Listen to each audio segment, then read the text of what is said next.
किताब मुकद्दस में से मरकस की इंजील के 9वें बाब की तिलावत। और उसने उनसे कहा, मैं तुमसे सच कहता हूँ कि जो यहाँ खड़े हैं उनमें से बाज ऐसे हैं कि जब तक खुदा की बादशाही को कुदरत के साथ आया हुआ न देख ले, मौत का मजा हरगिज न चखेंगे। 6 दिन के बाद यीशु ने पतरस और याकूब और यूहन्ना को हमरा लिया और उनको अलग एक ऊंचे पहाड़ पर तन्हाई में ले गया, और उनके सामने उसकी सूरत बदल गई और उसकी पोशाक ऐसी नूरानी और नहायत सफ़ेद हो गई कि दुनिया में कोई धोबी वैसी सफ़ेद नहीं कर सकता। और एलिया मूसा के साथ उनको दिखाई दिया और वो यीशु से बातें करते थे। पतरस ने यीशु से कहा, रब्बी, हमारा यहाँ रहना अच्छा है, बस हम 3 डेरे बनाएं, एक तेरे लिए, एक मूसा के लिए, एक एलिया के लिए। क्योंकि वो जानता न था कि क्या जवाब दे, इसलिए कि वो बहुत डर गए थे। फिर एक बादल ने उन पर साया कर लिया और उस बादल में से आवाज आई कि ये मेरा प्यारा बेटा है, इसकी सुनो। और उन्होंने यकायक जो चारों तरफ नजर की तो यीशु के सिवा और किसी को अपने साथ फिर न देखा। जब वो पहाड़ से उतरते थे तो उसने उनको हुक्म दिया कि जब तक इब्ने आदम मुर्दों में से जी ना उठे, जो कुछ तुमने देखा है किसी से ना कहना। उन्होंने इस कलाम को याद रखा और वो आपस में बहस करते थे कि मुर्दों में से जी उठने के क्या मायने हैं। फिर उन्होंने उससे ये पूछा कि फकी क्यों कर कहते हैं कि एलिया का पहले आना जरूर है। उसने उनसे कहा कि एलिया अलबत्ता पहले आकर सब कुछ बहाल करेगा, मगर क्या वजह है कि इब्ने आदम के हक में लिखा है कि वो बहुत से दुख उठाएगा और हकीर किया जाएगा। लेकिन मैं तुमसे कहता हूँ कि एलिया तो आ चुका, और जैसा उसके हक में लिखा हुआ है उन्होंने जो कुछ चाहा उसके साथ किया। और जब वो शागिर्दों के पास आए तो देखा कि उनकी चारों तरफ बड़ी भीड़ है और फकी उनसे बहस कर रहे हैं। और वो फिलफौर सारी भीड़ उसे देखकर नहायत हैरान हुई और उसकी तरफ दौड़कर उसे सलाम करने लगी। उसने उनसे पूछा, तुम उनसे क्या बहस करते हो? और भीड़ में से एक ने उसे जवाब दिया कि आए उस्ताद, मैं अपने बेटे को जिसमें गूंगी रूह है तेरे पास लाया था। वो जहाँ उसे पकड़ती है पटक देती है, और वो कफ भर लाता और दांत पीसता और सूखता जाता है। और मैंने तेरे शागिर्दों से कहा था कि वो उसे निकाल दें, मगर वो ना निकाल सके। उसने जवाब में उनसे कहा, ऐ बेइत्काद कौम, मैं कब तक तुम्हारे साथ रहूंगा? कब तक तुम्हारी बर्दाश्त करूंगा? उसे मेरे पास लाओ। बस वो उसे उसके पास लाए, और जब उसने उसे देखा तो फिलफौर रूह ने उसे मरोड़ा और वो जमीन पर गिरा और कफ भरला कर लौटने लगा। उसने उसके बाप से पूछा, ये इसको कितनी मुद्दत से है?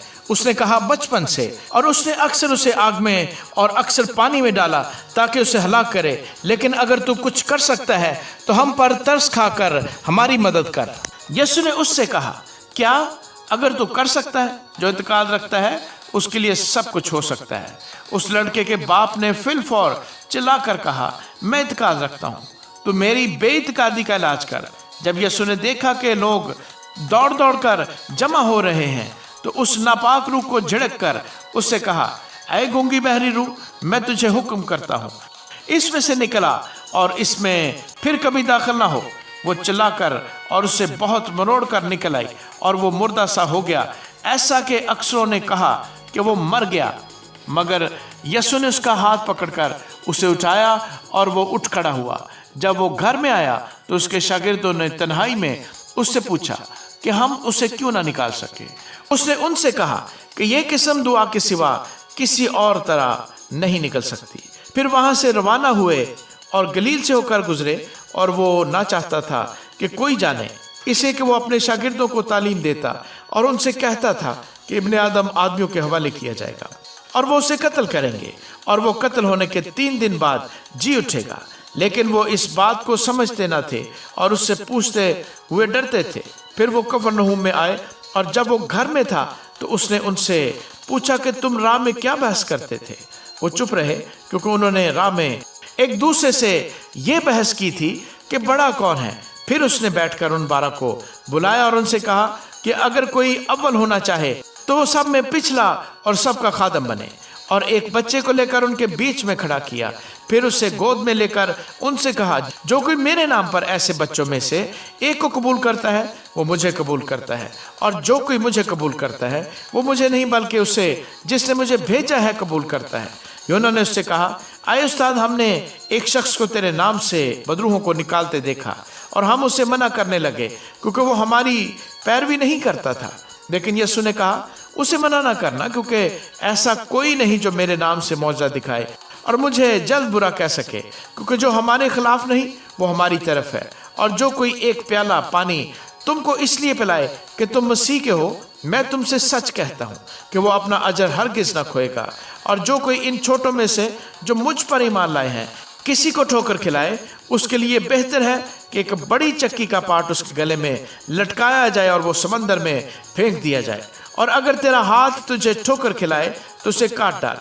टुंडा होकर जिंदगी में दाखिल होना तेरे लिए इससे बेहतर है कि दो हाथ होते जहन्नम के बीच उस आग में जाए जो कभी बुझने की नहीं, जहाँ उनका कीड़ा नहीं मरता और आग नहीं बुझती।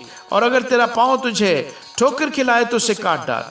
लंगड़ा होकर जिंदगी में दाखिल होना तेरे लिए इससे बेहतर है कि दो पाँव होते जहन्नम में डाला जाए, जहाँ उनका कीड़ा नहीं मरता और आग नहीं बुझती। और अगर तेरी आंख तुझे ठोकर खिलाए तो उसे निकाल डाल। काना होकर खुदा की बादशाही में दाखिल होना तेरे लिए इससे बेहतर है कि दो आंखें होते जहन्नम में डाला जाए, जहाँ उनका कीड़ा नहीं मरता और आग नहीं बुझती। क्योंकि हर शख्स आग से नमकीन किया जाएगा और हर एक कुर्बानी नमक से नमकीन की जाएगी।